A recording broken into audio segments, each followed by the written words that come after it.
Bien. Alors, bonsoir à tous. Donc, je suis Ernest Druon, chargé de mission pour le réseau des conseils de développement.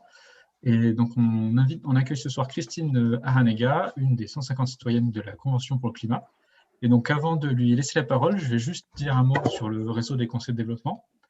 Donc, c'est une association qui s'est formée, qui a commencé à collaborer, disons, en 2009 avec l'arrivée du SCOT.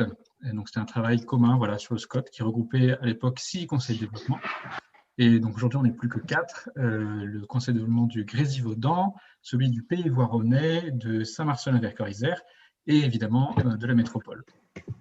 Voilà, et donc on a été invité sous l'initiative du conseil de développement du Grésivaudan à faire cette rencontre. On est ravis donc d'accueillir Christine et je te laisse tout de suite la parole pour la suite. Juste, excuse-moi, dernier détail avant de passer, on vous invite à couper votre micro pour éviter qu'il y ait des bruits qui gênent la conversation. Et la conférence est enregistrée, elle sera rediffusée par la suite si vous voulez la revoir. Voilà. Ok, merci. Bonsoir à tous. Merci de vous être connectés ce soir, puisque on ne se déplace plus maintenant.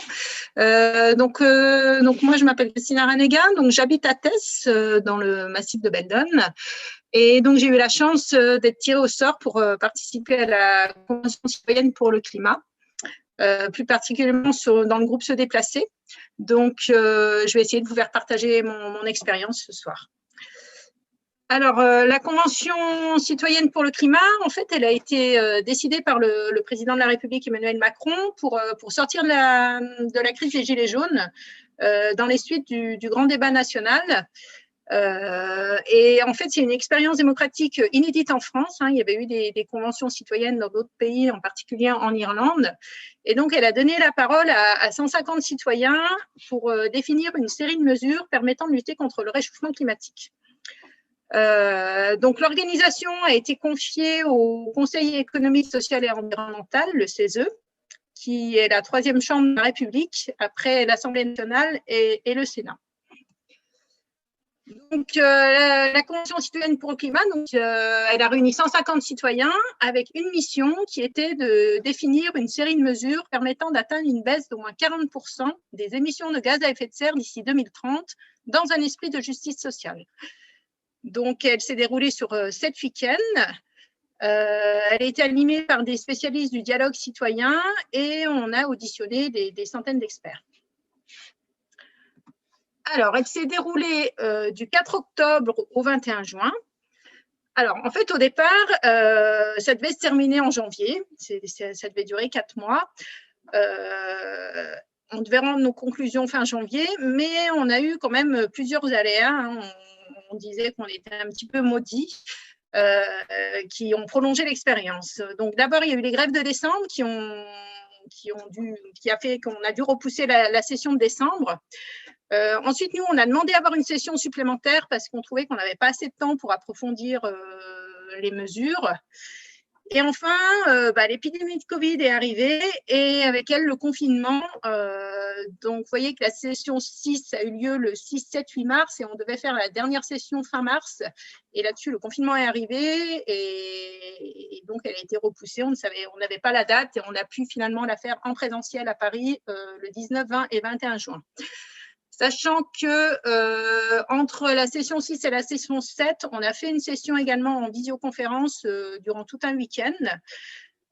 Et entre les sessions, on avait également des webinaires. On avait à peu près 2 webinaires entre chaque session par groupe de travail. Et donc, au final, elle a duré 9 mois. Et on est encore très sollicité, donc voilà, on ne sait pas quand ça va se terminer en fait. Et dernière chose, en fait, il va y avoir une 8e session normalement qui va avoir lieu en février pour donner une réponse à Macron. Alors, comment ils ont fait au départ pour sélectionner les 150 citoyens? Donc, en fait, il y a un ordinateur qui a généré 300 000 numéros de téléphone, donc 85% de numéros de portable et 15% de numéros de fixe. Donc, ils ont appelé ces 300 000 personnes et parmi ces 300 000 personnes, il y en a à peu près un tiers qui ont dit non, qui n'étaient pas intéressés. Il y en a un tiers qui ont demandé à réfléchir et un tiers qui a dit oui tout de suite. Donc, parmi ceux qui étaient intéressés, il fallait en sélectionner 150 qui représentaient les Français, en fait.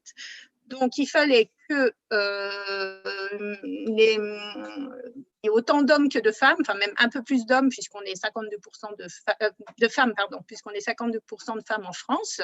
Il fallait que tous les âges soient représentés. On avait même 5 mineurs. Le plus jeune, il avait 16 ans, donc il y avait les lycéens. Il y avait des gens avec et sans diplôme, tous les métiers, les catégories socio-professionnelles étaient représentées et toutes les régions. Il y avait également des représentants des départements d'outre-mer. C'était essentiellement des étudiants qui faisaient leurs études en France. Ça permettait d'éviter les déplacements. Il y avait quand même une personne de la Réunion qui faisait les trajets à chaque session. Alors, ça se déroulait au Palais d'Iéna, qui est le siège du CESE. Et donc, pour organiser les travaux, le gouvernement a nommé un comité de gouvernance qui était coprésidé par Thierry Pêche et Laurence Tubiana. Et donc, les débats étaient animés par des professionnels de la participation collective, hein, que certains animateurs avaient animé la COP21, entre autres. On a auditionné donc de nombreux experts techniques et juridiques, et il y avait également 3 garants qui étaient présents pour veiller à la neutralité et à la sincérité des débats. Donc, parmi les 3 garants, le plus connu est Cyril Dion, qui est le réalisateur du film Demain, qu'on a beaucoup vu dans les médias. Et donc, Cyril Dion, lui, a été nommé par le président du CESE. Ensuite, il y a un garant qui a été nommé par le président de l'Assemblée nationale, c'est Anne Frago, et un garant qui a été nommé par le président du Sénat, Michel Caddy. Alors, comment on a travaillé? Donc, on avait des séances en plénière hein, dans l'hémicycle du Palais d'Iéna. Donc, voilà, je t'ai mis une photo. Donc, il y avait plusieurs séances en plénière par session. Et puis, on a aussi travaillé par groupe. Alors là, il y a une petite erreur, ce n'est pas 6 groupes, c'est 5 groupes de travail de 30 personnes sur 5 thématiques. Donc, il y avait un groupe qui a travaillé sur se nourrir, un groupe sur se loger, un groupe sur se déplacer, un groupe sur produire et travailler et un groupe sur consommer. Donc, en fait, les groupes, ils ont été tirés au sort lors de la première session. Et donc, moi, j'ai eu la chance de tirer au sort le groupe se déplacer. Donc, au bout de 9 mois, on a rendu notre rapport à Elisabeth Borne, qui était alors ministre de l'écologie. Rapport qui fait 500 pages, avec 149 mesures. Ces 149 mesures, elles ont été adoptées avec un large consensus, mis à part 2 qui ont été un peu plus discutées. Alors qu'au départ, on avait tous des opinions très différentes. On a réussi vraiment à se mettre d'accord sans problème. Voilà, donc ce rapport, il est consultable en ligne. Hein, vous pouvez le trouver sur le site de la Convention citoyenne pour le climat. C'est un gros pavé, hein, il faut avoir le temps de le lire. Voilà. Et donc, le 29 juin, on a été invité à l'Élysée par Emmanuel Macron, dans les jardins de l'Élysée. Et le président de la République, il manque une diapo, voilà. Le président de la République s'est alors engagé à reprendre sans filtre 146 des 149 propositions et à les soumettre au vote du Parlement ou à les appliquer par voie réglementaire. Donc, il a brandi 3 jokers, donc il y a 3 propositions qu'il ne retient pas. Donc, c'est limiter la vitesse à 110 km/h sur les autoroutes, qui était une des mesures du groupe se déplacer et qui, à notre grand regret, n'a pas été retenue. On voulait également taxer les dividendes des entreprises de plus de 10 millions de 4%. Il manque quelque chose. Les entreprises de plus de 10 millions de 4%, et on voulait modifier le préambule de la Constitution. Voilà, donc ces 3 mesures, elles n'ont pas été retenues par le président. Voilà, ensuite, durant l'été et l'automne, on a eu beaucoup de réunions avec, d'une part, le Premier ministre, le président de l'Assemblée nationale, Richard Ferrand. On a été reçus plusieurs fois au ministère de l'écologie par Barbara Pompili, où on a rencontré des parlementaires, des représentants syndicaux, tout ça pour préparer le projet de loi. Donc, les réunions cet été, elles ont eu lieu en présentiel à Paris, et puis ensuite, cet automne, tout était en visio à cause du Covid. Donc, le projet de loi, il est bouclé maintenant. On nous l'a envoyé ce week-end, donc c'est tout récent. Je n'ai pas encore eu le temps de le lire en détail. Et il devrait être présenté fin janvier en Conseil des ministres. Alors, le projet de loi, malheureusement, il est beaucoup moins ambitieux que nos propositions, hein. Donc, toutes les propositions les plus structurantes ont été minorées.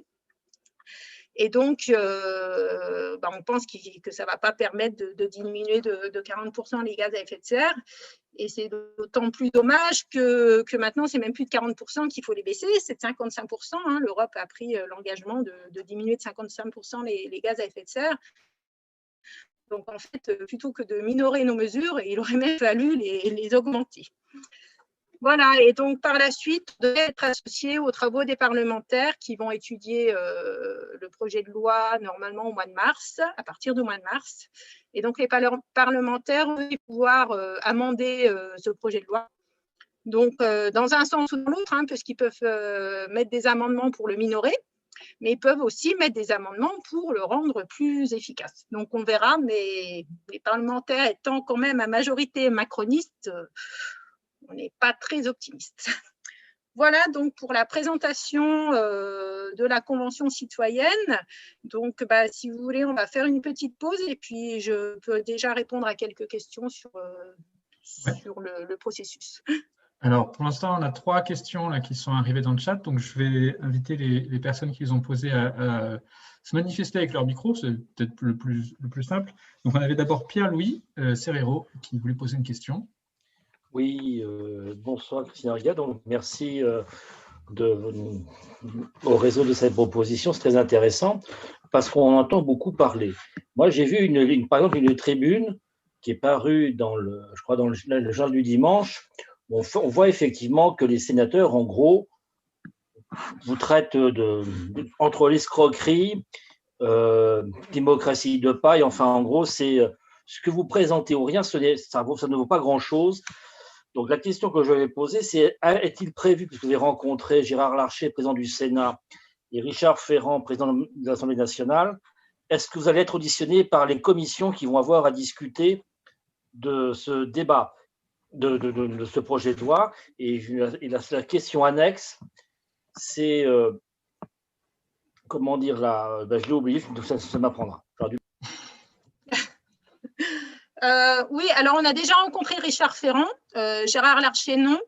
Alors, c'est vrai que les sénateurs, ils ne sont pas du tout… alors, il y a quelques sénateurs écolos ou de gauche qu'on a déjà rencontrés hein, et qui nous soutiennent. Mais bon, la majorité du Sénat, c'est le groupe Les Républicains, et effectivement, ils ne sont pas du tout adeptes de nos propositions et ils ne souhaitent pas travailler avec nous. Au niveau des députés, c'est un petit peu différent. On en a déjà pas mal rencontré. On a rencontré Richard Ferrand, il nous a reçus à l'Assemblée nationale et on a déjà pas mal travaillé avec eux. On a déjà été auditionnés plusieurs fois. Donc, je pense que là, ça va continuer. Après, comme je disais, hein, la majorité de l'Assemblée, c'est des gens d'En Marche. Donc, je ne veux pas aller contre le projet de loi. Enfin, ça m'étonnerait en tout cas. Alors, ensuite, on a Alain Guézou. Alain. Oui, excusez-moi, j'avais mon micro. Bonsoir, Alain Guézou de RSA 38. Vous l'aurez compris, RSA 38 regroupe des allocataires du RSA. Et donc, dans le panel des gens retenus, parmi les 150, savez-vous la part des travailleurs pauvres qui ont été retenus ou pas? Est-ce qu'il n'y a que des gens en activité ou des retraités, mais est-ce qu'il y a des pauvres, enfin des travailleurs, ce qu'on appelle des travailleurs pauvres? Ah oui, il y avait des gens qui avaient le RSA, il y avait un ancien SDF, il y avait des travailleurs pauvres. Oui. Et d'ailleurs, c'était très intéressant parce que nous, dans le groupe Se Déplacer, on en avait aussi. Et du coup, ça nous a permis de revoir un petit peu nos propositions parce qu'eux nous disaient, mais nous, ça, on ne peut pas, par exemple, acheter une voiture électrique, même avec le bonus augmenté, nous, on ne pourra pas. Donc, on s'est dit, qu'est-ce qu'on peut faire pour que tout le monde puisse y avoir accès? Donc, voilà, ça nous a permis vraiment de réfléchir parce qu'en fait, la justice sociale était quand même quelque chose de très important. Il fallait vraiment qu'on propose des mesures qui permettent de diminuer les gaz à effet de serre, mais dans un esprit de justice sociale, c'est-à-dire qu'il soit accessible à tout le monde. Super, merci. Alors ensuite, on a Maryse Gatier qui voulait poser une question.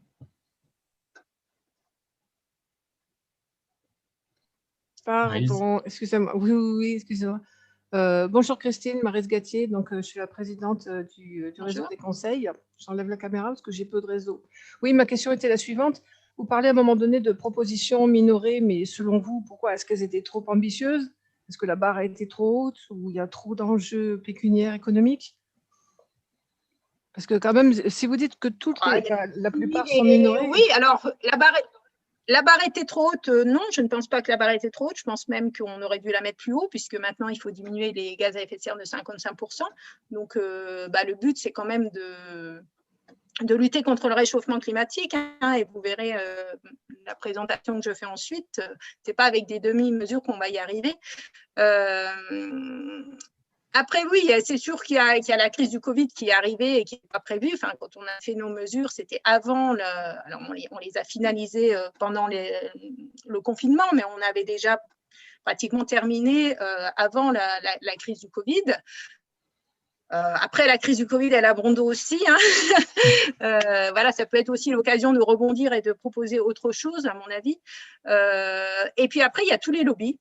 On a très bien vu cet été, en particulier sur l'aérien, quand on a fait les réunions de concertation entre tous les groupes, on avait tous les lobbies de l'aérien qui étaient vent debout contre nos propositions et les ONG avaient boycotté les débats. Du coup, on s'est retrouvés seuls contre tous. C'était assez compliqué. Voilà, donc c'est sûr que chacun défend ses intérêts, chacun voit ses intérêts et c'est compliqué de faire passer des mesures. Ouais. Merci. Henri-Claude Nataf. Oui, bonjour. Oui, merci de me donner la parole. Donc, je suis un citoyen de Bernin et abonné à DTC, l'association de défense des transports en commun. Et j'avais une question pour savoir comment vous aviez, dans vos propositions, calculé l'impact carbone des différentes propositions et éventuellement discuter l'équilibre entre les différentes propositions et également les impacts autres économiques et sociétaux. Alors, en fait, on avait des experts, on avait des experts qui nous aidaient, parce que c'est vrai que c'est des questions un petit peu compliquées. Après, mesurer l'impact carbone, c'est très compliqué. On n'a pas pu nous donner précisément quel impact chaque mesure avait. On aurait bien aimé qu'on nous dise telle mesure, ça va diminuer tant de temps, mais a priori, ce n'est pas possible à le faire. Mais par contre, vous verrez, si vous lisez le rapport, ils ont mis plus, alors ce n'est pas des pourcentages, mais c'est des étoiles, c'est-à-dire telle mesure a un gros impact, telle mesure a un faible impact, mais on ne l'a pas chiffré, enfin, ce n'était pas possible de le chiffrer précisément. Voilà, mais on avait vraiment des experts qui nous ont aidés, qui nous ont, voilà, quand on avait des questions, on pouvait les poser, on avait la réponse très rapidement. Il y avait une grosse organisation derrière. Ok, merci. Alors, j'ai encore deux questions. On a Bertrand Christian. Oui, bonsoir tout le monde. Bonsoir Christine. Moi, je voulais te poser, savoir ce que tu pensais des conventions citoyennes locales qu'on voit fleurir un peu partout. Je crois que la ville de Grenoble, on a un en cours. La métro, on a annoncé une. Et quand tu nous dis que vos propositions étaient fortement rabotées, je m'interroge, est-ce que ces conventions citoyennes ne sont pas des manœuvres de diversion? On nous amuse avec ça? Enfin, je ne sais pas, moi je pose la question. Surtout que ça va se faire localement, donc mon questionnement est double. Alors, ça peut être, moi je trouve que c'est une bonne idée, parce que c'est vrai que chaque région a des particularités propres et que ce qu'on propose, alors effectivement, vous allez voir que dans nos mesures, il y a quand même beaucoup de mesures qui peuvent se mettre en place au niveau local. Moi, je suis assez pour faire des conventions localement, parce que c'est vrai que chaque région a ses particularités et ça permet d'affiner encore plus les propositions. Je pense qu'on va retomber de toute façon sur à peu près les mêmes propositions. Après, après c'est très tendance actuellement. Donc, mais comme la Convention citoyenne pour le climat, c'est sûr que quand on voit ce qui va en rester, on peut être un petit peu sceptique sur. Alors, on n'était pas dupes dès le départ, on savait très bien que c'était le risque. On a joué le jeu. Voilà, en espérant quand même que ce n'était pas que du blabla. On verra qu'il en restera, mais j'ai peur qu'il n'en reste pas grand-chose. Daniel Calvignac. Oui, bonsoir. Il me semble que dans la liste de vos propositions, il y a une idée sur les achats publics. Je voudrais savoir quelle était l'idée derrière cela. Oui, alors c'était. Alors ça, c'était pas dans mon groupe de travail, donc je l'ai moins en tête. Mais c'était que pour les achats publics, il y a des normes environnementales que chaque fois qu'on fait un achat public, on se pose la question si c'est compatible avec la lutte contre le réchauffement climatique. En fait, l'idée, elle était là. Oui, alors simplement pour votre information, il se trouve que chez les shifters, enfin l'organisation le think tank organisé par Jean-Marc Jancovici, que vous avez, je pense, rencontré, oui. Il y a un travail de fait sur l'empreinte carbone liée à tous les achats publics. Donc, si un jour cette idée vous voulez la développer, on sera un plaisir de vous appeler, quoi. Voilà. Mais c'est sûr que les collectivités territoriales, enfin toutes les collectivités ont un rôle énorme à jouer. Hein.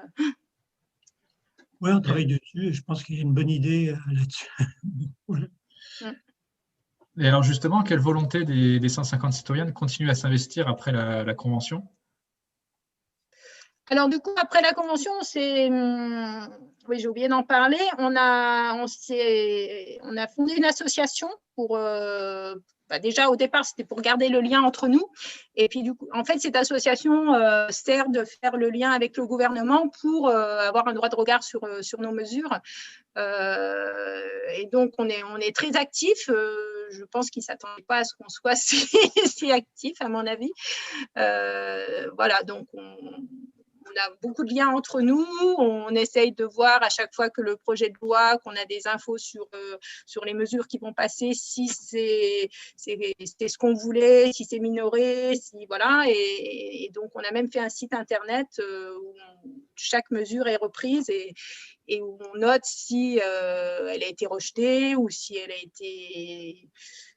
été minorée ou si elle a été prise telle qu'on la voulait. D'accord. Et donc, on parlait de diversité là un peu plus tôt. Est-ce que tu as l'impression que tout le monde a pu s'exprimer comme il le souhaitait? Est-ce que c'était possible en fait de faire valoir son point de vue? On sait que dans un groupe, c'est parfois pas évident. Alors, comme dans tout groupe, hein, il y avait des meneurs, il y a des gens qui parlent beaucoup, il y en a qui parlent moins, mais les animateurs faisaient vraiment en sorte que tout le monde puisse avoir la parole. Et d'ailleurs, on a vu des personnes qui au départ parlaient très peu et se mettent à parler. Et pareil, quand on prenait la parole en public pour présenter nos mesures, on tirait au sort les personnes qui allaient présenter. Ça, ce n'était pas toujours les mêmes. Et ça permettait à des personnes qui s'exprimaient peu de s'exprimer. Donc oui, la parole a vraiment bien circulé. Grâce au travail des animateurs. C'est vrai qu'ils ont fait un boulot énorme. Hein. Je pense que c'est très important d'avoir une bonne équipe d'animateurs parce que c'est vrai qu'on aurait été que entre nous, on aurait réussi à rien sortir, je pense. Ok. Alors, dans le chat, je vois bien toutes les questions de Pierre-Louis, mais j'essaie de passer la parole un peu à toutes les personnes qui veulent la prendre. On a peut-être avant de passer à la suite, une dernière question de Yannick Jacquier. Est-ce que tu veux prendre la parole, Yannick?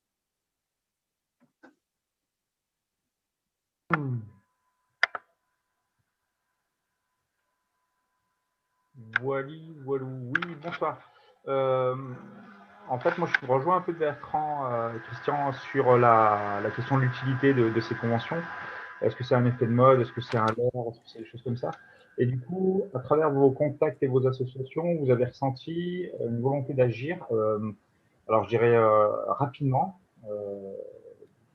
parce que les experts juridiques, les experts de ci, de ça, me semble-t-il, veulent nous faire un peu échapper, enfin on s'éloigne un peu des réalités des lois de la nature, en fait, pour faire les choses un peu plus globales. En espérant avoir évité compris. J'ai pas bien compris la question. Alors, est-ce que, par exemple, comme il y a eu des ateliers à la métro là, qui sont en train de se faire sur la sobriété, est-ce que ces sujets ont été abordés avec déjà des expérimentations bien engagées où on aurait, par exemple, une mise en place d'un quota de consommation d'électricité, de gaz par habitant par entreprise, par acteur économique, pour atteindre les objectifs de réduction de 55% d'ici 2030, les réductions de GES, etc. Est-ce qu'il y a des actions, est-ce qu'il y a des sentiments, des possibilités d'action assez rapides dans les 9 ans à venir, presque 10 ans, pour aller vers ces objectifs de 55% de réduction concret, plutôt que de… Dans les propositions qu'on fait? Oui. Oui, il y a des propositions qui sont très rapides à mettre en place, hein, si on le veut, quoi. Enfin, je veux dire, oui, il y a des propositions qu'on peut mettre en place très, très rapidement avec des actions très rapides. Après, c'est juste une volonté politique, hein, de toute façon. On va le voir sur la partie mobilité là après. Oui, on va le revoir après. Je vais vous décliner un petit peu les propositions sur la partie mobilité. Ouais. Ok, alors je vous propose peut-être de passer à la suite.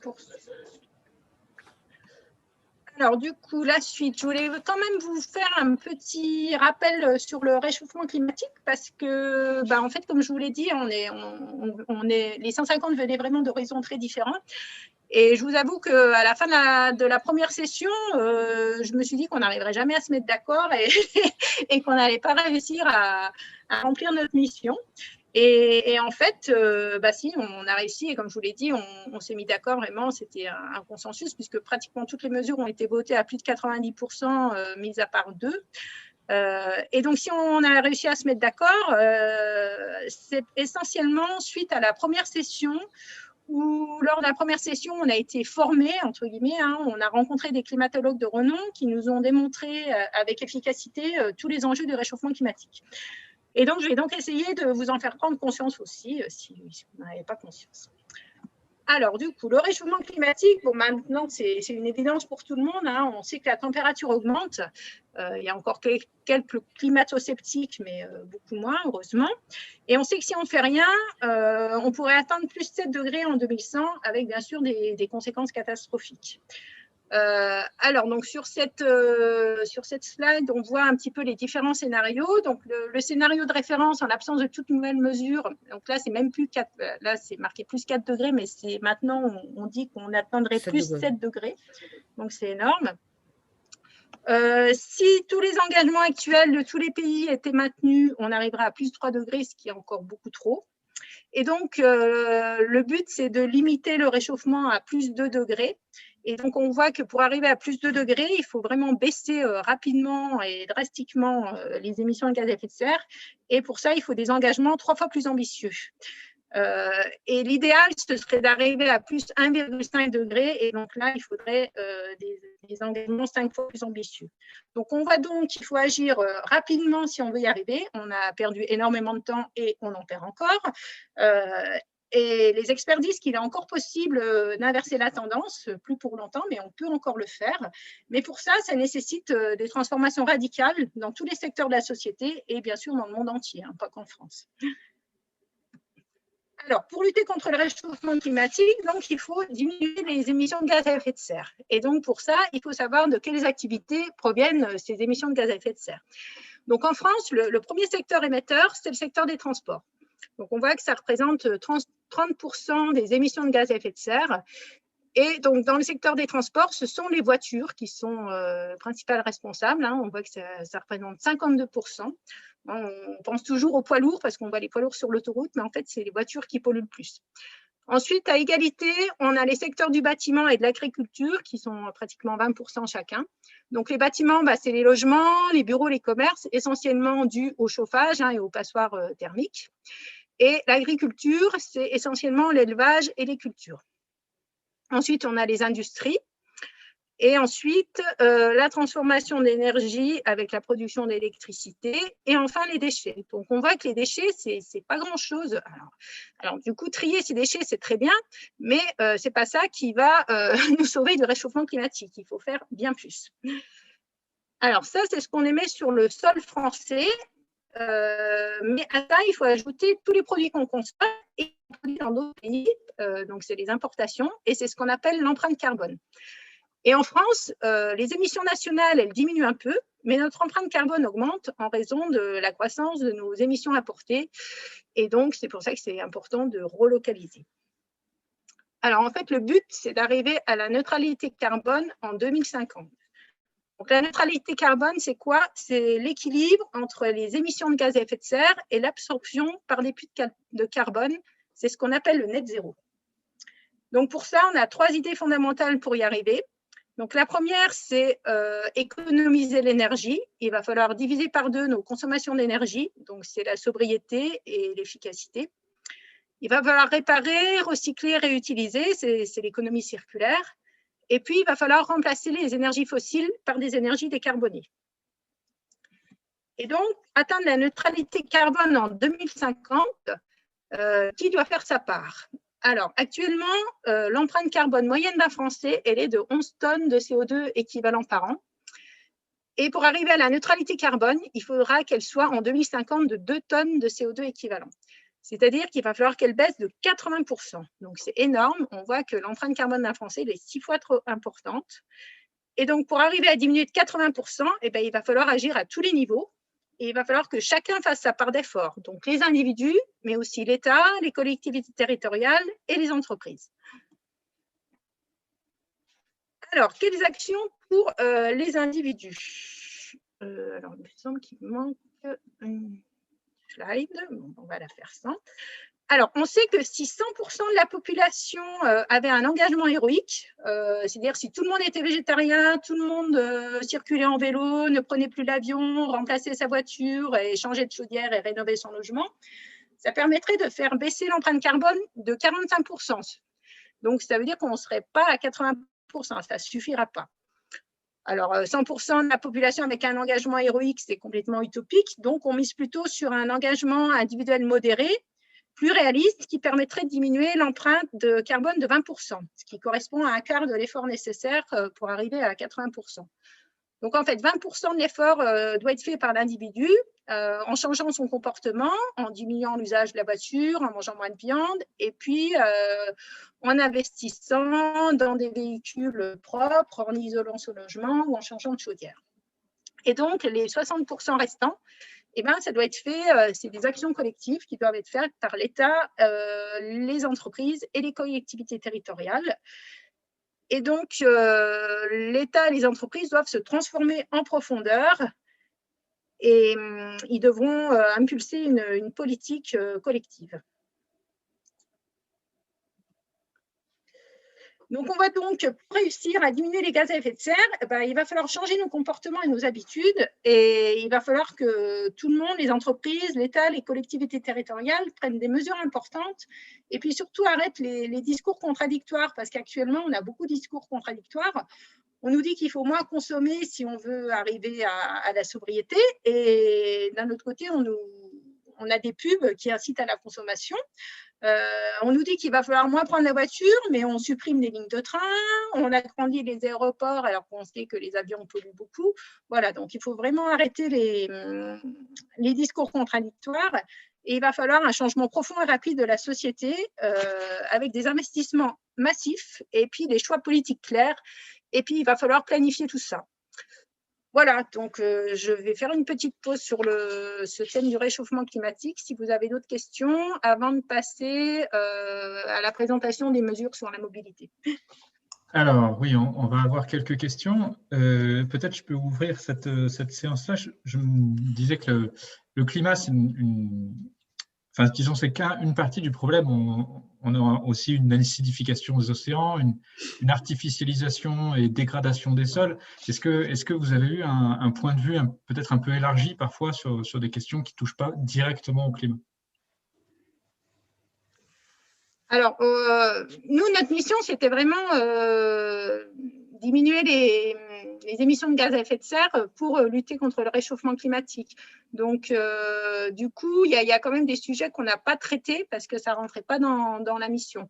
Par exemple, on n'a pas traité du nucléaire. Alors, on a certains qui auraient voulu traiter de ça, mais ça ne rentrait pas dans la mission. Donc, voilà, il y a quand même des sujets qu'on n'a pas traités. On est allé quand même un petit peu plus loin sur la biodiversité, que ce qu'on nous demandait, mais voilà, on a essayé de rester vraiment dans ce qui était demandé. Alors, on a une intervention de Dominique Tature. Non, c'était juste pour signaler une nouvelle, parce que je l'ai vu sur Facebook, quoi. Comme la métropole vient d'avoir un label, tu sais, pour l'économie circulaire, c'est une bonne nouvelle. Et du coup, il lance un projet de coordination de l'ensemble des acteurs des filières du réemploi, des ressourceries. Donc, c'était juste pour dire, sur ce côté-là, à partir du moment où il y a du business, la métropole et les entreprises sont pas mal organisées, ils ont pas mal avancé, ouais. Voilà, c'était juste parce que c'était d'actualité, quoi. Ok, on a Laurence Marguerite aussi qui voulait faire part d'une autre information. Alors, Laurence Margerie, oui, je représente le Césaire Auvergne-Rhône-Alpes au Conseil de développement de Grenoble Métropole et je remercie pour l'invitation. Alors, j'avais une question. Vous avez évoqué tout à l'heure une rencontre avec certaines organisations syndicales. Est-ce que vous pouvez nous en dire plus? Ou par exemple, si vous avez rencontré d'autres groupes du CESE, est-ce que vous avez pu avoir un travail commun à certains moments? Ensuite, faire part, oui, que la section prospective du Césaire a produit récemment un rapport sur mobilité horizon 2050 au niveau régional et je pense que ça peut être intéressant. Il est disponible sur le site internet. Et ma dernière question, c'est comment vous verriez au niveau régional une déclinaison ou pas de conventions citoyennes ou comment vous verriez une prolongation ou un travail engagé de la part des citoyens vis-à-vis, par exemple, de la région qui a des compétences structurantes en matière économique, en matière de transport. Est-ce que vous avez des idées ou des propositions? Merci. Alors, par rapport aux syndicats, effectivement, on a eu des rencontres avec les syndicats. C'était dans la préparation du projet de loi, en fait. C'était essentiellement pour expliquer nos mesures et puis échanger. Donc, eux avaient leurs arguments, nous, on avait nos arguments. Voilà, c'était vraiment un échange qui a été organisé par le ministère de la Transition écologique. Donc, il y avait tous les syndicats, de la CGT au MEDEF. On avait tout le panel des syndicats. Voilà. Et puis, par rapport à la région, oui, comme je disais tout à l'heure, je pense que c'est intéressant de travailler à l'échelon régional parce qu'il y a quand même beaucoup de nos idées qui doivent être mises en place par les collectivités territoriales. Dans les mesures, il y en a certaines qui relèvent d'un projet de loi, il y en a certaines qui doivent passer par voie réglementaire, et puis il y en a d'autres qui sont juste des propositions et qui n'ont pas besoin de loi ni de réglementation. Et puis, même dans celles qui vont passer dans le projet de loi, il y en a qui doivent être mises en place par la région ou les départements ou les communautés de communes. Entre autres, sur les transports, le train, le ferroviaire, c'est la région qui est compétente. Donc, effectivement, je pense qu'on peut travailler avec la région ou avec les autres collectivités territoriales. C'est indispensable, à mon avis. Et après, que les citoyens participent, oui, alors je ne sais pas s'il faut multiplier les conventions citoyennes régionales, départementales, locales. Je ne sais pas, parce qu'à mon avis, voilà, on va retomber toujours sur les mêmes propositions. Enfin, je sais qu'il y en a une qui a été faite très rapidement après la convention climat à Montpellier et en fait, effectivement, alors c'est plus ciblé local, mais on retombe sur les mêmes propositions. Donc, je pense que pour moi, ce serait peut-être plus simple de repartir du rapport et puis de voir comment on peut le décliner sur le plan local. Alors, on avait Pierre-Louis qui voulait reprendre la parole. Oui, j'ai une remarque et une question. Il me semble que l'Union européenne aussi a un objectif à adopter un plan. La Commission européenne a présenté un plan de neutralité carbone à l'horizon 2050. Quelle articulation avez-vous fait avec le plan européen? Et je suis quand même très embêté, très étonné, très embêté que le point de départ de tout ça ne soit pas apparemment dans vos propositions. Je parle de la question de la taxe carbone. L'avez-vous traitée? A-t-elle été écartée? alors que depuis les bonnets rouges, en gros depuis 2012, on sait que c'est en tout cas, c'est présenté comme une des solutions. Les climatologues le répètent, mais on sent que c'est cette question, cet outil est pour l'instant, pour des raisons politico, de crise sociale et tout ce qu'on veut, écarté. L'avez-vous évoqué? Donc, niveau européen et taxe carbone. Alors, sur le plan européen, oui, il y a un groupe. Alors, dans l'association, on s'est réparti un petit peu en commissions. On a refait un peu les commissions qui ont attrait au groupe de travail. Et puis, il y a un groupe Europe qui s'est créé également parce qu'effectivement, il y a beaucoup de nos propositions qui doivent être également mises en place au niveau européen, qui relèvent de la réglementation européenne. Et donc, oui, effectivement, il y a certains des 150 qui travaillent déjà sur le plan européen, qui ont été reçus par des députés européens. Et donc, il y a tout un travail qui s'est enclenché avec l'Europe, effectivement. Et Emmanuel Macron s'est également engagé à porter nos propositions au niveau européen, puisque certaines relèvent de la réglementation européenne. Alors, par rapport à la taxe carbone, oui, bien sûr qu'elle a été évoquée dès la première session, pratiquement. Et en fait, c'est un sujet qui a cristallisé beaucoup de tensions. Certains citoyens étaient vraiment contre cette taxe carbone. En tout cas, avec le nom taxe carbone, parce qu'en fait, dans nos propositions, il y a quand même des choses qui s'en rapprochent un petit peu. mais rien que le fait d'évoquer le nom de la taxe carbone, ça mettait vraiment tout le monde dans des états. Donc, on a un petit peu évité le sujet, parce qu'on voyait que c'était un sujet quand même qui était très… Il y avait beaucoup de discussions dessus et on l'a… Enfin, c'est pas qu'on l'a mis de côté, mais on voyait qu'il y en a certains qui ne voulaient absolument pas aller sur cette taxe carbone. On ne voulait pas non plus servir… Enfin, certains pensaient que le gouvernement voulait servir nous pour faire passer cette taxe carbone et ils n'étaient pas d'accord avec ça. Mais en fait, vous verrez que dans le groupe Se Déplacer, en tout cas, par rapport au poids lourd, on a une de nos propositions s'en rapproche. On n'a pas voulu mettre vraiment la taxe carbone, mais en fait, on propose quand même de taxer les poids lourds. Voilà, donc ça ne s'appelle pas taxe carbone, mais effectivement, de toute façon, c'est une des solutions. Oui, je suis bien d'accord avec vous. Alors, on a encore deux… Alors, OK, donc il y a quelques demandes en plus. Donc, j'ai noté Monsieur Charvet qui voulait prendre la parole. Oui, merci. J'ai une question. Est-ce que dans votre étude, vous avez évoqué le problème de la démographie mondiale? Non, parce que nous, on travaillait sur la France. C'était vraiment… C'était déjà pas mal de travailler sur les émissions de gaz à effet de serre en France. Et on n'a pas du tout abordé la population mondiale. Alors, je me permets de vous donner quelques chiffres parce qu'il faudrait que tout le monde ait ces chiffres en tête. Tous les jours, la population mondiale augmente de 230 000 personnes. Chaque jour, 230 000 personnes. Depuis que l'homme est sur Terre, il y a 6-7 millions d'années, jusqu'à ce jour, nous avons été à peu près 80 milliards d'humains sur Terre. En moins de 2 siècles, nous serons 80 milliards. En 1945, à peu près à ma naissance, nous étions 2,5 milliards. Nous sommes à 7,5 milliards aujourd'hui.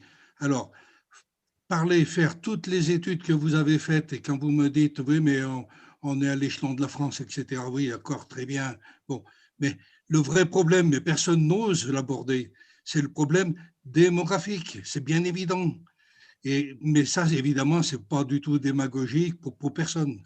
Tous les maires de toutes les communes, ils sont contents, ils ont bien travaillé quand ils ont plus de monde dans leur commune, c'est bien connu. Je n'ai jamais entendu le contraire. Merci pour votre réponse. Oui, bien sûr, oui, je suis d'accord avec vous. La démographie mondiale augmente et c'est un problème.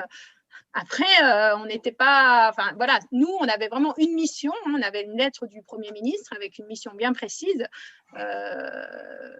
Ça dépassait un petit peu notre mission. Eh bien, vous êtes passé complètement à côté. C'est dommage, peut-être. mais c'est bien là qu'on voit. Et alors, il aurait fallu faire quoi? Demander que tout le monde prenne la pilule et stériliser les femmes? Enfin, je ne sais pas. Alors, on peut commencer ça par dépasse ça. un petit peu ce qu'on nous demandait quand même. Non, mais quand même, on sait bien quand même. Je pense que tous les gens qui participent à cette réunion sont tous conscients que le vrai problème, c'est le développement démographique mondial. Et les chiffres que je vous ai donnés, vous pouvez les vérifier. Donc, il y a un vrai problème et nous risquons d'être, à la fin du siècle, à 10 milliards et on sait très bien qu'on ne réglera jamais les problèmes de carbone, etc., si on est ce nombre-là. Même si vous limitez les transports, etc., quand vous parlez de la voiture électrique, mais la voiture électrique, elle pollue autant que toutes les autres, il y a besoin de terres rares, etc., etc. Donc, de toute façon, le vrai problème, et personne ne veut l'aborder, ça me permet, je vous remercie de me laisser la parole 2 secondes, le vrai problème, c'est vraiment un problème démographique. Et ça, il faut oser le dire, il faut oser le dire. Et bien sûr que les politiques comme les EELV, qui devraient être les premiers à soulever ce problème, ne le soulèvent pas parce que de toute façon, il y a des voix en face. Bon, on a bien noté l'intervention. Je vais prendre il y a encore 3 questions que j'ai notées. Après, je suis désolé, là, on ne peut pas continuer toute la soirée non plus. Donc, il y avait Henri-Claude Natal qui voulait reprendre la parole. Essayez de faire court sur les interventions, tout ce dont vous êtes. Ce sera parfait. Oui, ok, merci beaucoup. Non, je voulais juste souligner le fait que dans la présentation, donc la part individuelle, les 20% de la part individuelle pour diminuer les gaz à effet de serre, ça peut être un peu trompeur parce qu'en fait, dans les décisions collectives, il y en a beaucoup qui ont un impact sur les personnes qui est important. On parlait par exemple de la limitation à 110 km/h sur les autoroutes. C'est une décision collective, mais c'est clair que les réactions, elles seront aussi au niveau des individus. De même que le début des Gilets jaunes, ça a été justement cette taxe carbone sur le gasoil, qui est une mesure collective, mais qui demande des efforts individuels importants. Donc je pense que vous en avez bien conscience, j'en suis sûr, mais dans la présentation, c'est peut-être quelque chose qui peut faussement donner des sortes d'espérance là où en fait il y a des efforts surtout à demander. Oui, alors oui, c'est sûr que même 20% individuel, c'est-à-dire que ce sont les gens qui vont eux-mêmes faire l'effort en fait. Après, le reste, les 60%, ce sont des contraintes qui effectivement vont avoir des impacts sur les individus. Mais ce n'est pas l'individu qui va décider lui-même en fait, on va lui imposer. Après, les 110 km/h, ils ont été refusés, hein, donc ils n'auront pas lieu, puisque c'était un des jokers de Macron. Et d'ailleurs, c'est une des mesures qui a été adoptée avec le moins de pourcentage, puisqu'elle a été adoptée à 60%. Il y a eu un gros débat sur ces 110 km/h. Alors ensuite, on a Lucas Bérard. Oui, bonsoir à tous. Donc, Lucas Bérard-Chenu, donc je participe au Conseil du développement. Ce qui est assez intéressant dans ce que vous avez évoqué, Christine, c'est un petit peu, là vous venez encore de le faire, sur ce part d'adoption par des propositions qui sont faites. Et je trouve que c'est assez révélateur, en fait, que ce soit la taxe carbone ou cette question de la limitation, c'est qu'on est face à un enjeu, le changement climatique, qui est mondial, avec des conséquences que l'on connaît bien, que les scientifiques ont bien pointées. Et je pense que, et c'est peut-être un peu le travers de cette convention citoyenne et la façon dont ça a été peut-être un peu évoqué, c'est cette recherche de consensus et de se dire finalement tout le monde va s'entendre sur ce qu'il faut faire, et au contraire il y a une part de politique au sens confrontation des idées qui revient, et que compte tenu des enjeux et des objectifs à atteindre, on n'échappera pas à du débat et à de la controverse et à des choix qui forcément ne pourront pas convaincre, pas convenir à tous, quoi. Et c'est un peu peut-être la limite de l'exercice, où finalement la recherche du consensus et de l'accord de tous et d'éviter des sujets qui peuvent paraître difficiles n'est pas, disons, ne suffira pas peut-être pour atteindre ces objectifs de réduction. Alors, je vous arrête tout de suite parce qu'on n'a pas du tout recherché le consensus, en fait. Il est arrivé, le consensus, mais en fait, moi, je ne pensais pas qu'on allait avoir un consensus aussi fort. Mais ce n'était pas du tout le but. Enfin, je veux dire, la preuve, d'ailleurs, il y a une mesure qui a été rejetée. Et puis, les 110 km/h qui sont passés à 60%. Mais les autres, en fait, le consensus, il s'est fait tout seul parce que avec toute la formation qu'on a eue, avec le travail qu'on a fourni, et ben, en fait, on en est tous arrivés aux mêmes conclusions. En fait. C'est ça qui est intéressant. Parce que je pense que si tous les citoyens, tous les Français avaient eu le même… moi, je le dis régulièrement, hein, c'est qu'il faudrait…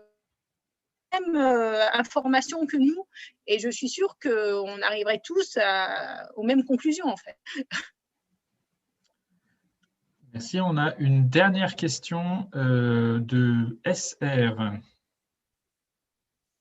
SR, donc c'est à propos de l'inclusion des scénarios. SR, peut-être pas de micro. Je n'ai pas de webcam. Très bien. Alors, je vais lire la question. Donc, c'était: est-ce que les scénarios de réchauffement prennent en compte l'augmentation dans le temps de la population mondiale? Donc, ça rejoint un peu la question qu'on avait avant.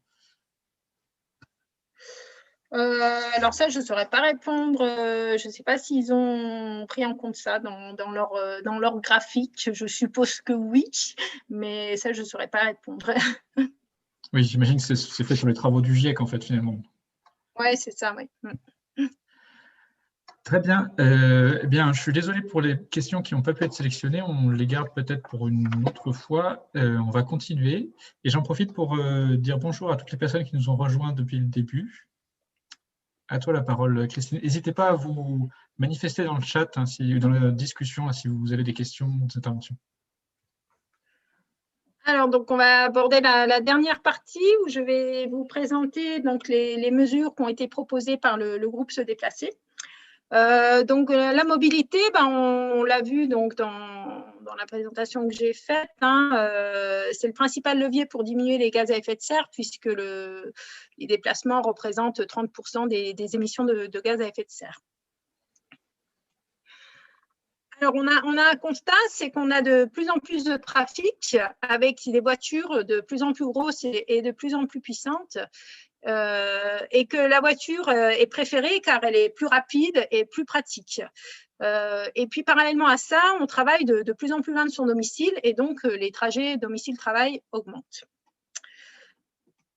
Alors, du coup, je vais donc vous présenter les mesures de groupe Se Déplacer. Donc, en fait, on avait 42 mesures sur le thème de la mobilité et je vais plus particulièrement revenir sur celles qui pourraient être mises en œuvre au niveau local, hein, par les collectivités territoriales puisque on est avec le Conseil de développement. Et donc, on a proposé donc une pluralité d'actions au travers de 5 familles d'objectifs. Alors, la première famille d'objectifs, c'est modifier l'utilisation de la voiture en sortant de l'usage de la voiture en solo et en proposant des solutions alternatives au modèle dominant qui est la voiture thermique en autosolisme. Alors, pour ça, on propose de développer les autres modes de transport que la voiture individuelle et de développer massivement les modes doux ou partagés, en particulier pour les trajets domicile-travail. Donc, on propose de rendre obligatoire et d'augmenter le forfait mobilité durable qui existe déjà, qui est aujourd'hui de 400 € et qui est facultatif. Et donc, on propose de le rendre obligatoire et de l'augmenter à 500 € par an pour les salariés du privé et du public. On propose également de réformer le système d'indemnité kilométrique de l'impôt sur le revenu, qui aujourd'hui favorise les voitures puissantes, puisque plus vous avez une voiture puissante et plus vous pouvez déduire des impôts. Et donc, comme les voitures puissantes sont plus émettrices, ce n'est pas très logique et ça favorise les voitures puissantes. Donc, en fait, on propose de réformer le système d'indemnité kilométrique en mettant un seul barème pour toutes les voitures.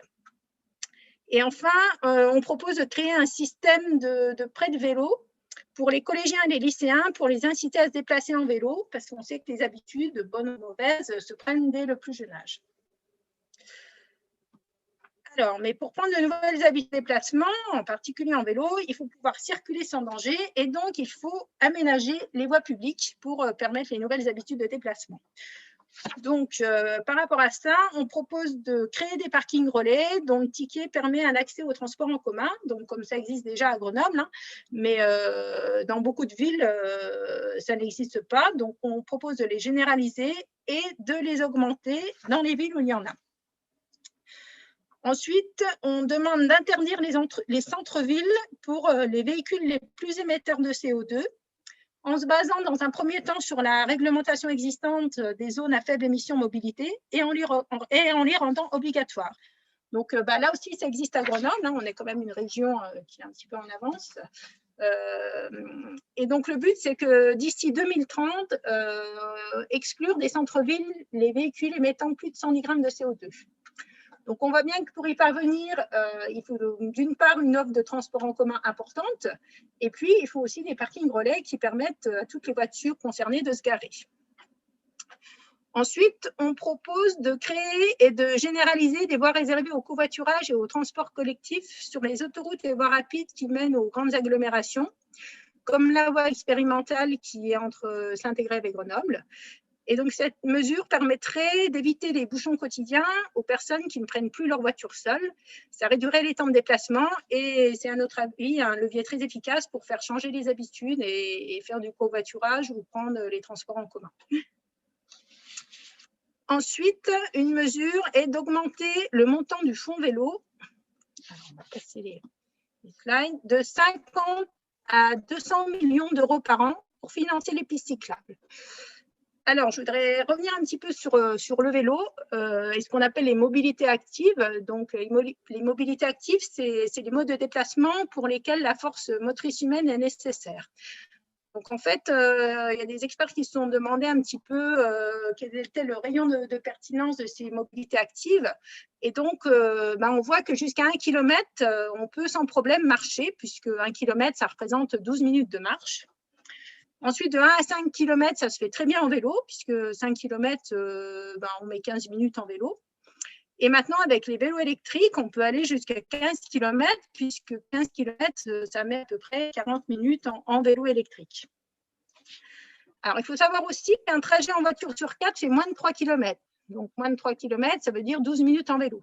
Et que la moitié des salariés travaillent à moins de 8 km de leur logement, ce qui représente 20 à 30 minutes en vélo électrique. Alors, pour se déplacer en vélo, pour que les gens changent leurs habitudes, il faut des conditions sécures. Parce qu'aujourd'hui, pourquoi les gens ne prennent pas le vélo? Parce qu'ils trouvent souvent que c'est dangereux. Je reprends l'exemple de Grenoble. On voit bien que depuis qu'il y a des pistes cyclables dignes de ce nom, il y a de plus en plus de gens qui se déplacent en vélo. Donc, en fait, des pistes cyclables, il faut en faire en ville, mais il ne faut pas oublier la campagne et faire une vraie piste cyclable et pas des bandes cyclables qui sont quand même assez dangereuses et puis qui souvent s'interrompent. Hein. On a un bout de bande cyclable et puis après on se retrouve au milieu de la circulation et du coup ça freine vraiment les gens. Et je voudrais vous montrer cette carte qui est assez parlante. Hein. C'est la carte d'Europe des pistes cyclables. Les pistes cyclables sont représentées en rouge. On voit bien que la France est très très en retard par rapport aux pays du Nord. Les pays du Nord, ils utilisent beaucoup le vélo parce qu'ils ont beaucoup de pistes cyclables. Et nous, si on veut rattraper le retard, il faut vraiment faire les pistes cyclables. Alors ensuite, dans nos propositions, donc on avait le joker du président qui était de réduire les émissions de gaz à effet de serre sur les autoroutes et voies rapides en limitant la vitesse à 110 km/h. Et en fait, cette mesure, elle était facile à mettre en œuvre, elle ne coûtait rien en plus, et elle permettrait de réduire de 20% les émissions de gaz à effet de serre sur les autoroutes. En fait, ça se fait déjà, il y a des régions qui l'ont déjà mis en œuvre, en particulier dans les Bouches-du-Rhône. Hein, les autoroutes sont partout à 110 km/h. Il y a plein de pays où c'est limité à 100, voire 110 km/h. Et voilà, nous, on trouvait que c'était une mesure intéressante, mais malheureusement, elle ne sera pas mise en place, en tout cas pas tout de suite. Et enfin, le dernier objectif de la première famille, c'est de créer les conditions d'un retour fort à l'usage du train au-delà des voies à grande vitesse. Parce qu'en France, on a beaucoup développé le TGV au détriment des petites lignes, hein, puisqu'il y a beaucoup de petites lignes qui ont été supprimées.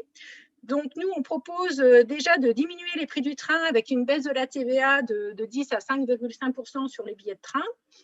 On propose d'harmoniser un peu les tarifs parce qu'aujourd'hui, les prix des billets de train, c'est un petit peu illisible. Hein, en fonction des jours, on ne va pas payer le même prix.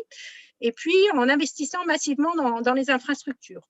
Le but, c'est d'augmenter les petites lignes, de ne plus être obligé de passer par Paris pour aller d'une ville de province à l'autre ville de province, de remettre les trains couchettes, voilà, de vraiment reprendre l'usage du train. Donc, vous voyez que cette première famille d'objectifs, elle est importante hein, à mettre en place au niveau local. Il y a beaucoup de choses qui peuvent se faire au niveau local et que les collectivités territoriales, elles ont un rôle important à jouer pour les mettre en place. Et donc là, je vous les ai un peu résumés, mais moi, je vous invite à aller lire sur le rapport qu'on trouve en ligne hein, et vous aurez tous les détails avec les chiffres. Alors, la deuxième famille d'objectifs, c'est réduire, optimiser le transport de marchandises. Donc là, je vais passer un petit peu plus vite. Donc, notre ambition, c'est de réduire la circulation des poids lourds émetteurs de gaz à effet de serre sur les longues distances en permettant un report modal vers le ferroviaire ou le fluvial. Donc, en fait, on veut plus de fret ferroviaire, plus de fluvial, plus de maritime et des camions plus propres. Et pour ça, on propose 7 mesures pour inciter les camions à se mettre sur les trains et à ne plus rouler, en particulier sur les grandes distances de traversée de la France. Voilà, donc là, je ne vais pas détailler plus sur cette partie. Si ça vous intéresse, vous pourrez le lire dans le rapport.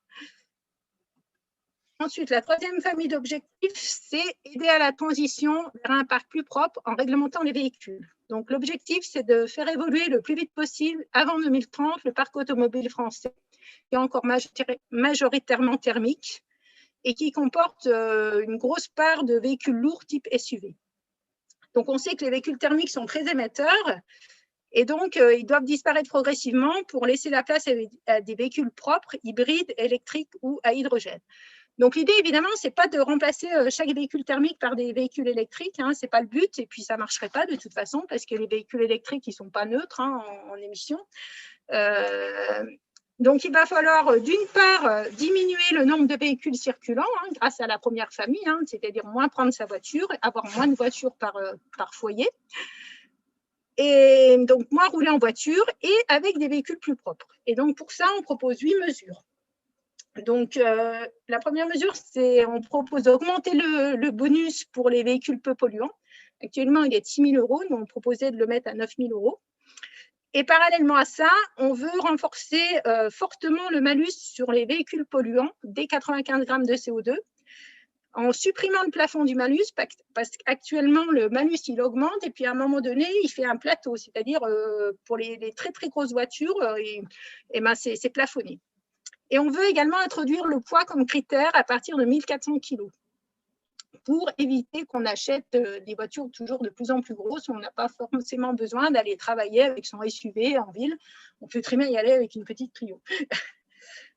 Ensuite, on veut interdire dès 2025 la commercialisation des véhicules neufs très émetteurs, donc plus de 110 grammes de CO2 en 2025 et 90 grammes en 2030. Et enfin, on propose des prêts à taux zéro pour l'achat des véhicules peu émetteurs légers, donc pour que justement les gens qui n'ont pas beaucoup d'argent puissent aussi accéder à des véhicules peu émetteurs.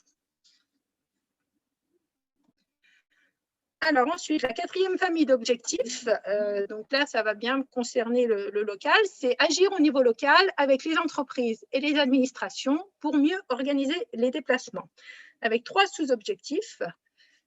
Donc, la première, c'est impliquer les entreprises et les administrations pour penser et mieux organiser les déplacements de leurs salariés ou de leurs agents. Donc, en rendant les plans de mobilité obligatoires pour toutes les entreprises et toutes les collectivités. Parce qu'actuellement, normalement, on doit faire des plans de mobilité, mais on voit bien qu'en pratique, ça ne se fait pas.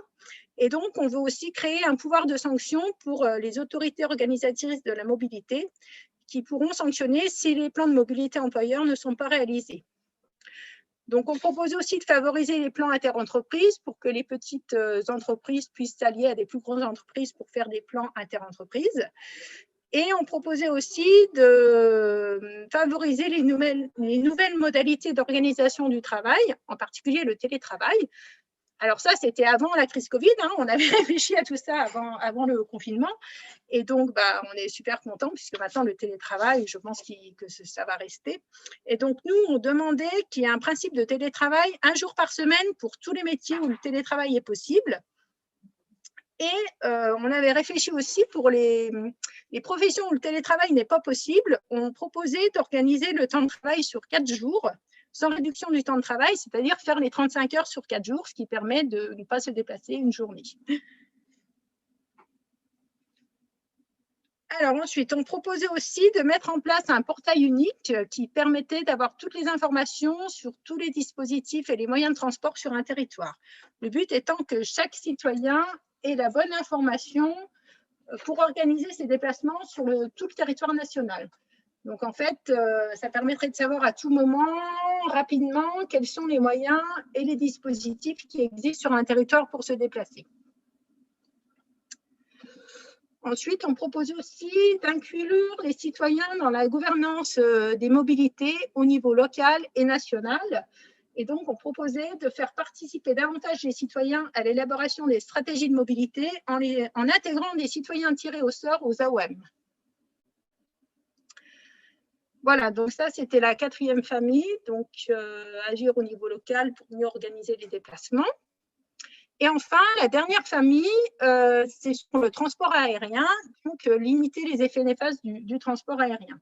Donc l'idée, c'est de réduire les émissions de CO2 causées par le transport aérien, qui est fortement émetteur de CO2. Il faut savoir qu'un aller-retour Paris-New York, pour une personne, ça émet autant de CO2 que la consommation annuelle du domicile d'une personne.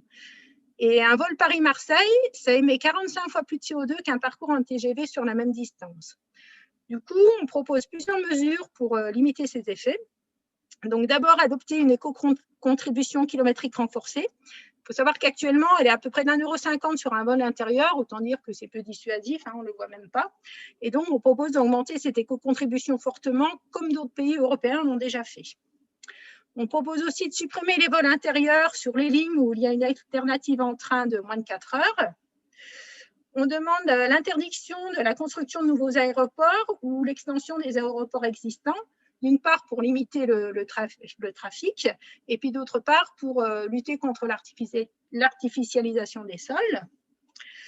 Et on demande aussi à compenser les émissions qui ne pourraient pas être éliminées par des puits de carbone. Et enfin, on demande de soutenir la recherche et développement d'une filière biocarburant pour les avions, pour qui est plus tard des avions propres. On ne sait pas encore au point, mais voilà, il faut travailler dessus. Voilà donc le résumé de nos mesures du groupe Se Déplacer. Donc en fait, elles sont toutes dépendantes les unes des autres, hein. On ne peut pas vraiment en prendre une isolément. On a essayé de faire un ensemble cohérent avec des aides d'un côté, des taxes de l'autre, des incitations, des obligations. Voilà, donc c'est vraiment, on a essayé de réfléchir et puis que ce soit accessible à tout le monde. Voilà, donc j'ai mis une dernière photo. Voilà, ça, c'est les 150. Et puis, je suis à votre disposition pour répondre à vos questions. Alors, on a eu beaucoup de discussions là dans le chat. J'aimerais d'abord passer la parole à Maryse Gatier qui avait une question sur les zones peu denses. Oui, merci. Christine, est-ce que vous avez pu envisager dans les propositions une solution ou une pseudo-solution pour justement les pays ruraux, enfin les régions rurales très peu denses, style montagne? Ou une solution au niveau du déplacement? Oui, sur les mobilités, parce que là, c'est très difficile. Oui, on en a parlé, effectivement. Effectivement, les régions peu denses, c'est complètement utopique de penser qu'on peut avoir les mêmes transports en commun qu'en ville, hein. C'est pas possible. Et donc, il est ressorti qu'une des solutions, enfin, en tout cas, la solution la plus efficace, c'est vraiment d'essayer de développer le covoiturage. Parce que les transports en commun, on sait très bien que ce n'est pas possible d'en avoir assez pour que ce soit efficace, ce ne serait pas rentable. Et donc, voilà, il faut vraiment miser, enfin, c'est ce que les experts nous ont dit, qu'il fallait essayer de miser sur le covoiturage et de développer le covoiturage dans ces régions peu denses. Merci. Alors, on avait ensuite Armand Portaz qui voulait prendre la parole. Oui, pour répondre simplement, pour compléter les propos de Christine sur les territoires peu denses. Regardez ce qui se passe actuellement à Mince, ils mettent des voitures d'autopartage. Donc je pense que la solution en territoire peu dense, c'est pas une solution, c'est des solutions multimodales. Et je pense que c'est là-dessus qu'il faut aller. Effectivement, le covoiturage en fait partie, l'autopartage en fait partie. Et la troisième solution, et je crois que Christine nous l'a dit tout à l'heure, c'est le développement de plus en plus de télétravail. Et on voit qu'aujourd'hui, on est en capacité de faire jusqu'à 2 jours de télétravail dans les entreprises. y compris dans les entreprises, et ça, je tiens à le souligner parce que je viens de mettre en place ça dans une entreprise comme membre d'un CSA. On a mis en place 8 jours de télétravail, mais pour les gens de production, on a réorganisé leur temps de travail, ce qui fait que le vendredi après-midi, ils ne travaillent pas. Autrement dit, les personnes qui font du télétravail gagnent du temps, et les gens de production maintenant peuvent partir une demi-journée avant, en faisant leurs heures évidemment, alors qu'avant, ils ne pouvaient pas le faire. Donc, quelque part, souvent, ça coince parce que quand il y a des personnes qui peuvent le faire et ceux qui ne peuvent pas le faire, on a un problème d'équité. Donc, il faut trouver des solutions pour que les personnes qui soient éligibles et ceux qui ne sont pas éligibles puissent avoir une réponse équitable derrière. Donc, je pense que demain, c'est important ça. Et il faut savoir sur le télétravail, je suis administrateur d'un espace de coworking aux Adrets. Si vous connaissez les Adrets de sous Prapoutel, on est espace, on accueille des télétravailleurs. Et le département a lancé, et vous allez avoir l'information d'ici un mois, un développement de 50 tiers-lieux. Ils vont financer 50 tiers-lieux pour les développer. Donc, c'est de l'accompagnement pour développer 50 tiers-lieux sur tout l'Isère. Le CEA vient de voter, il y a moins de 4 mois, un plan de télétravail, une charte de télétravail où 2000 personnes sont éligibles. Et ils veulent justement que ces personnes, pour éviter les fractures, je veux dire l'isolement, puissent travailler dans des lieux comme ça, d'espaces partagés. Donc ça, c'est une solution parmi d'autres. Et je vois dans mon entreprise, pour faire l'exemple, et c'est là-dessus que je voulais témoigner, donc je vous ai dit, on a mis une charte de télétravail 8 jours par mois, et en même temps, on a voté un plan de mobilité. Alors c'est vrai qu'on avait une contrainte, c'était soit on agrandissait le parking, soit on faisait autre chose. Vous me croirez si vous voudrez ou pas, mais j'ai les chiffres en main, et je les ai eus depuis 3 jours, puisque j'ai recensé le nombre de personnes partantes pour suivre un plan de mobilité, donc avec une charte de déplacement, avec un forfait mobilité durable de 400 €. Et on aura 400 € si on fait au moins 75 trajets par an. Ce qui veut dire par trajet, on aura 5 € au minimum. Donc si on fait plus, tant mieux. Mais globalement, ceux qui feront que 45 trajets par mois auront 100, sont 55 200, 65 300 et jusqu'à 400 € pour 75 trajets. Pour information, merci. Il y a une loi qui va sortir là, et apparemment on va pouvoir avoir 500 € au bout de cette année en forfait mobilité durable. Donc on voit bien qu'on peut avoir des solutions, elles sont multiples, elles ne sont pas uniques. Donc le vélo, le covoiturage, l'autopartage en solution pour les entreprises en solution B, ça c'est important de savoir. Donc en fait on a les solutions. Et ce que dit Christine là-dessus, elle s'expérimente sur Grenoble, il y a beaucoup d'entreprises qui sont là-dessus. Et le CEA et ST sont en première ligne depuis certaines années là-dessus. Merci Armand. Je vais passer la parole à d'autres personnes qui veulent prendre la parole aussi. On avait notamment Vincent Charrier qui voulait parler de réduction du temps de travail.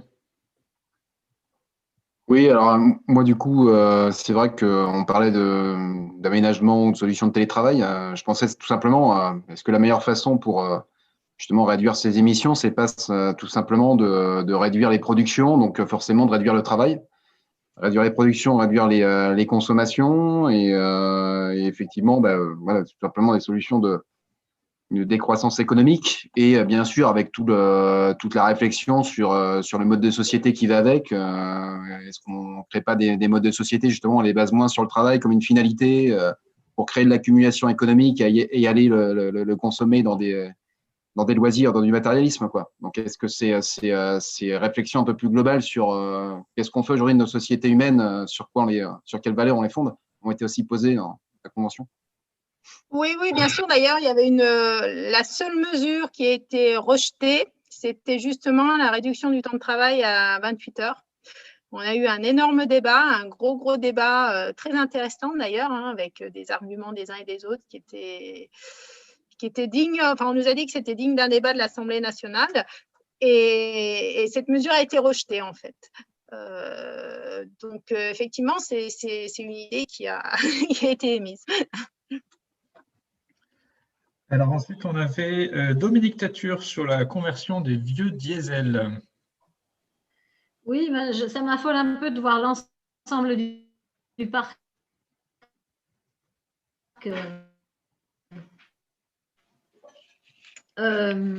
Donc, en plus, on n'a pas de solution prête. Enfin, l'hydrogène, c'est pas prêt. Le gaz, oui, mais le gaz, ça ne permet pas de convertir les diesels. Et il n'y a pas encore beaucoup de récupération des énergies douces par le gaz.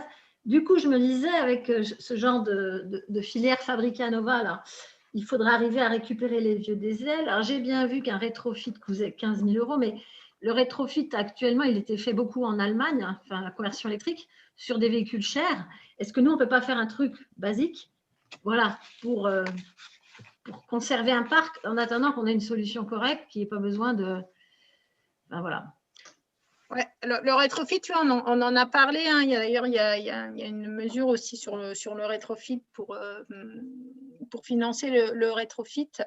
Après, de toute façon, le parc, les mesures, elles sont sur plusieurs années. Donc, on sait qu'une voiture, en général, on la change au bout de 10 ans. En gros, hein, et du coup, voilà, l'idée, c'est pas de mettre à la casse toutes les voitures récentes qui roulent encore, mais c'est que progressivement, quand on change ces voitures, eh ben, on change pour des voitures propres, quoi. Très bien. Et effectivement, la voiture électrique, c'est pas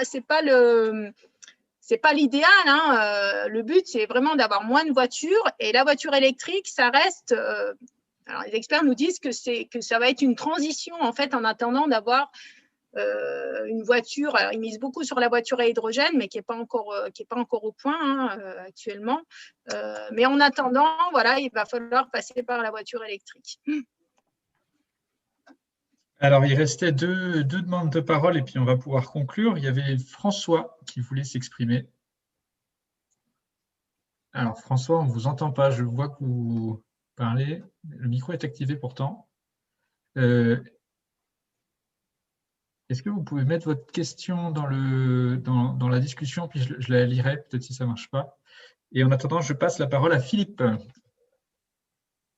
Ça doit être moi. Oui. Oui, bonjour. Donc, Philippe Faure, donc, je suis mandaté CGT au Césaire Auvergne-Rhône-Alpes. J'ai participé à l'étude de la prospective. Donc, j'ai beaucoup entendu des choses très intéressantes. Moi, il y avait quand même une question, quelle prise en compte des inégalités sociales dans la Convention citoyenne pour le climat? Bon, c'est pas schématique, hein, mais je veux dire, les émissions de CO2, elles sont proportionnelles au pouvoir d'achat. Plus que proportionnel d'ailleurs. Hein. Porté chez Piketty, il y a des beaux tableaux là-dessus. Et j'ai pas vu dans les mesures celles qui concernaient la prise en compte de cet élément qui est clair. Hein. Je veux dire, les passoires thermiques, c'est habité par les pauvres. Et c'est pas leur faute. Ils préféraient être dans des appartements de bien meilleure qualité et consacrer leur budget à autre chose qu'à essayer de chauffer une passoire thermique. Ces mêmes personnes sont en général pas dans les centres-villes, et je pense qu'elles font beaucoup plus que 8 km, elles sont à plus de 8 km de leur travail, notamment quand c'est des précaires. Je veux dire, je pense par exemple à toutes les personnes qui travaillent, qui font du ménage dans les entreprises de nettoyage, qui sont priés de disparaître à partir de 8 heures quand les gens vont au bureau et de réapparaître après 18 heures. Et cette personne-là habite en général très loin des centres-villes où se trouvent les bureaux à nettoyer. Voilà, donc tous ces éléments-là, je n'avais pas trouvé la traduction dans les points que vous avez montrés. Alors, une voiture qui est 10 ans, c'est la voiture qu'ils achètent. Avec leur pouvoir d'achat. Au niveau du… Alors là, j'ai vraiment fait un résumé. Hein. J'ai pas, si vous lisez tout le rapport, alors il faut prendre le temps de le lire, hein, évidemment, mais entre autres pour les passoires thermiques, puisque vous parlez des passoires thermiques, nous, ce qu'on propose, c'est que les aides pour rénover les logements, pour les personnes qui sont en précarité, le reste à charge pour eux soit de pratiquement 0. Donc voilà, la justice sociale, dans chaque mesure, on y a pensé. Au niveau des véhicules, voilà, c'est pour ça qu'on propose des prêts à taux 0. C'est pour ça qu'on propose d'augmenter le bonus. Voilà. Enfin, franchement, la justice sociale, elle a été constamment en arrière-pensée et on a essayé vraiment que toutes nos mesures puissent s'appliquer. Il ne suffit pas le bonus. Comment? Le bonus, il ne suffit pas. Je vous dis, moi, c'est véhicules de Oui, il ne guidage. suffit pas, c'est pour ça. Bien sûr, il y avait une personne justement dans notre groupe qui était en précarité et qui nous l'a dit d'ailleurs. Elle nous a dit, mais moi, même avec un bonus, je ne peux pas. C'est pour ça qu'on a mis également un bonus sur les voitures d'occasion et c'est pour ça également qu'on a proposé les prêts à taux zéro. Non, mais beau travail qui a été fait, il n'y a pas de doute. Voilà. Merci. Alors, du coup, la question de François, c'était est-ce que tous les enjeux de l'électrique dans les transports futurs ont été réellement ciblés, dénombrés dans vos échanges? Voilà. Est-ce que tous les enjeux de l'électrique dans les transports futurs ont été réellement ciblés, dénombrés dans vos échanges? Les enjeux de l'électrique, de la voiture électrique ou de… J'imagine que c'est ça, oui. Oui, il valide. Oui, on en a beaucoup parlé, hein. On a auditionné pas mal d'experts là-dessus et donc il en est ressorti ce que je vous disais, c'est que la voiture électrique, effectivement, c'est pas la panacée. Le but, c'est pas de remplacer toutes les voitures thermiques par des voitures électriques parce que ça, on sait que ça ne marchera pas, que ce n'est pas viable et qu'effectivement, pour faire les batteries, il faut des terres rares. Le bilan carbone d'une voiture électrique, il n'est pas zéro, hein. Il est moins, le bilan carbone est moindre qu'une voiture thermique, mais il y a quand même un bilan carbone. Et donc, le but, c'est vraiment déjà de moins rouler, de moins servir de sa voiture. Et puis, la voiture électrique, c'est vraiment une transition en attendant d'avoir… alors, eux, ils misent beaucoup sur la voiture à hydrogène ou autre chose, si on arrive à trouver autre chose. Très bien. Alors, on avait une dernière question très intéressante d'Emmanuel Colin de Verdière. Donc, je te passe la parole, Emmanuel, et après, on pourra conclure. Oui, bonsoir, merci pour l'organisation de cette soirée et merci pour tout le travail que vous avez fait à la Convention citoyenne sur le climat. J'avais une question, on sait que ce qui détermine grandement quand même la manière dont on se déplace et la mobilité en général, c'est l'urbanisme. Donc de quelle manière organiser l'urbanisme et d'ailleurs et aussi de quelle manière sont organisées les villes, hein. On regarde des villes nouvelles qui ont été construites aux Pays-Bas dans les années 70 et des villes nouvelles construites autour de l'Île-de-France ou l'île d'Abo à côté de Lyon. Elles n'ont pas du tout été organisées pareil de manière au niveau urbanisme, mais ça se retrouve ensuite 40 ans après. C'est des villes où on peut complètement se déplacer à vélo aux Pays-Bas et pas du tout en France, quoi. Et du coup, est-ce que vous aviez regardé des choses par rapport à l'urbanisme? Et puis aussi, vous parlez de moratoire sur les nouveaux aéroports. Je n'ai pas vu de moratoire sur les nouvelles routes et les nouvelles autoroutes. Aujourd'hui, pour prendre l'exemple de la région grenobloise, le plus gros investissement qu'on va avoir entre 2015 et 2025 sur la mobilité dans la région grenobloise, c'est l'élargissement de la 480, ou pardon, l'aménagement, désolé pour RERA, avec plus de 380 millions si on compte l'échangeur du Rondeau. C'est le plus gros investissement sur la mobilité aujourd'hui. Et on voit aussi dans le Grésivaudan, le Voironnais, on continue à faire des nouvelles routes. Et ensuite, on nous dit qu'on n'a pas d'argent pour faire autre chose, quoi. Du coup, pourquoi aujourd'hui on peut aller à peu près partout en voiture sans problème? Pourquoi construire encore des routes alors qu'il y a plein d'endroits où on ne peut pas aller en transport en commun ou à vélo en sécurité, quoi. Et juste rajouter un point sur les zones rurales. Là, j'ai essayé de chercher, je n'ai pas retrouvé, mais en Autriche, il y a une région qui est complètement rurale, environ 30 000 habitants.